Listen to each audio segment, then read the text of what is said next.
Hi guys, this is my first video on dreams. I'm actually I'm recording this narration after the fact. I did this really quickly, way quicker than I thought. The aim was to create a little wave effect on this jetty I made, and I had the idea that I could paint on a little, colorless sculpture and then have a transparent wave effect. Transparency that cycles in and out essentially to make it look like a wave on the paint, and it worked really easily. So the first step was to just build a little sculpture kind of in the shape of a wave, but I knew it wasn't going to be visible in the end, so I just made it roughly in the shape of a wave to paint on. There's a surface snap feature or a surface paint feature, which means you can paint on top of a sculpture, which is really useful. So I just created this little sculpture and the wave in the shape of like a little bit of whitewash slapping up here. Now the ultimate result, it's not perfect, but I did it so quickly I wanted to share. So I'm doing this all on the dual shock, so it's pretty easy with the motion control selected. So I'm almost there. Here we go.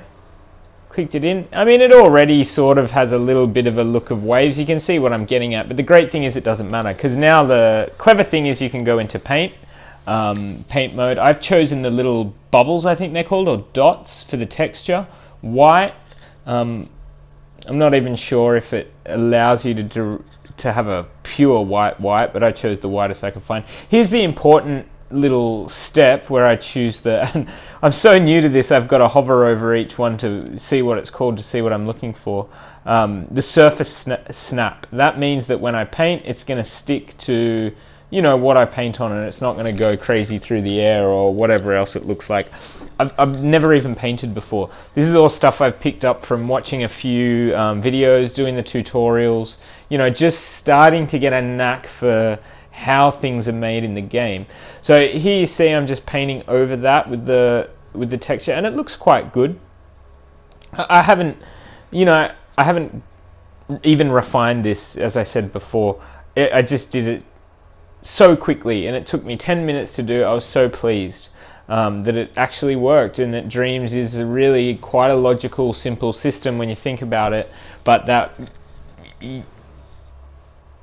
it is only limited by your imagination in a lot of ways, because I imagined that this might possibly work and it wound up doing. Okay, here's the cool thing, right? You see I've opened the properties of that paint. So I've just selected it and opened the properties of the paint itself, and I've attached directly a signal generator, which is an input gadget to that paint coating, and you'll see right now it's turned the thing opaque. But if you tweak the settings, which is what I'm doing on this step of the signal generator, to make a bit of noise, you don't want it just to be a real routine signal. Maybe I got a bit overzealous. Maybe it's a little too esoteric to be a convincing wave. I can fix that later. The default wave is fine. I unpause the time there by clicking R3, and you can see the effect. Super duper simple. Delete that sculpture that underlies it, and then you've got the paint that remains. And if you play time, my water's not the best, but my whitewash, it's looking okay. And because the transparency is reliant on that wave, it can give it a kind of natural, some waves are bigger than others look. I'm sure there's a million ways to make it look better. Alright, thanks guys, hope you learned something.